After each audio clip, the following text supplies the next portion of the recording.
Nous allons passer à la fonction suivante.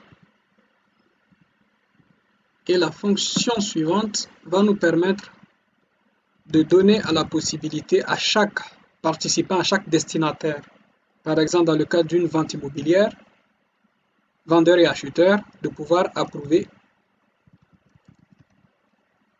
une demande.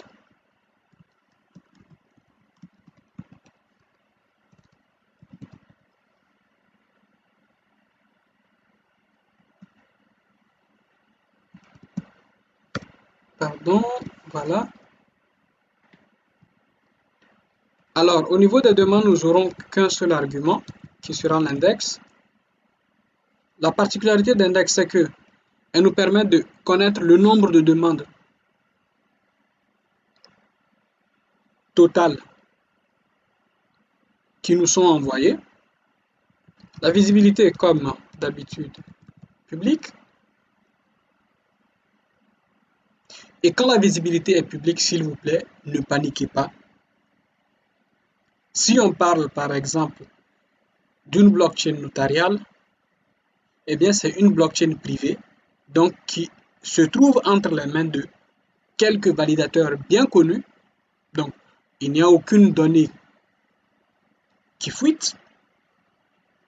À la limite, seuls ceux et celles qui peuvent avoir accès aux signatures électroniques de ces données, ce sont les utilisateurs de cette blockchain, donc en l'occurrence, seuls les notaires. Donc, pas de panique.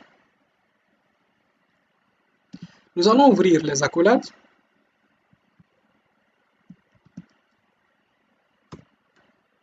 Et déjà commencer par faire une chose, indexer les demandes.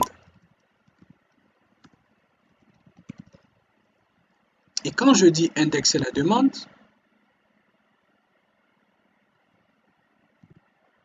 c'est donner à chacune de ces demandes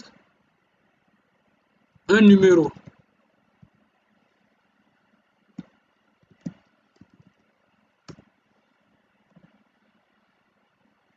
Donc, ce qui nous permet facilement de compter, de savoir le nombre de demandes à l'intérieur de l'acte, ou du moins le nombre de parties à approuver à l'intérieur de l'acte.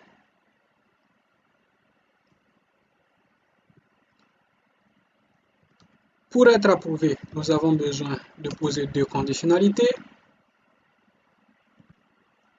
La première conditionnalité va concerner les approbateurs, donc concerner les destinataires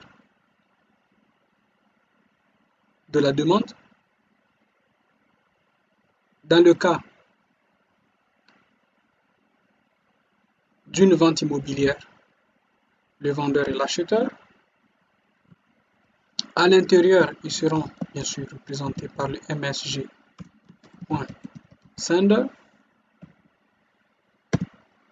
Ensuite, deuxième condition,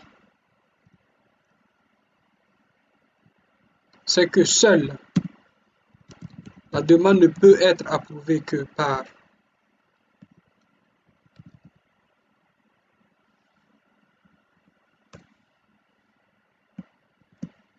le msg.sender.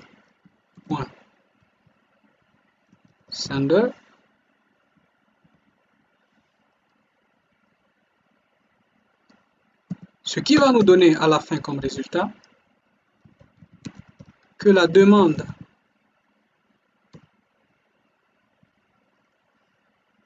a été approuvée par le msg.sender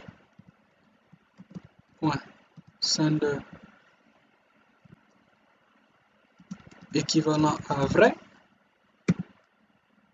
Donc, oui, message approuvé, enfin demande approuvée, partie approuvée. Sinon, on aura complètement un rejet. Ensuite, il nous faut connaître le nombre d'approbations. Et comment est-ce qu'on les compte? en faisant de l'incrémentation.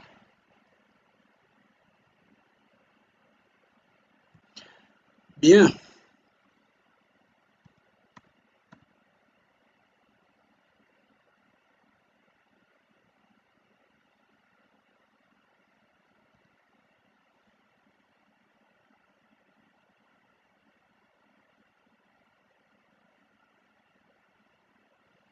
En principe, il faut pouvoir aligner ça. Voilà, sinon on aura un certain nombre d'erreurs si on utilise un environnement de développement comme VS Code ou bien Atom.